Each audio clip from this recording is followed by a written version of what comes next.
Alright guys, we're gonna get some baby chow from these two pipes.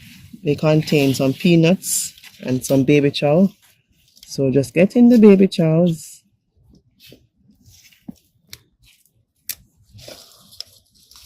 And this is how small they will be.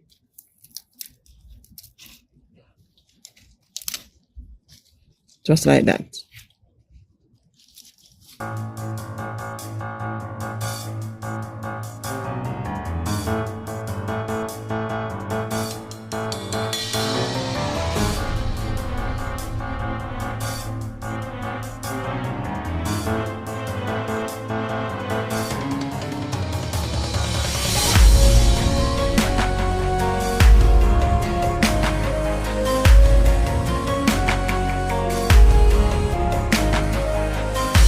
A nice little bouquet of baby chow.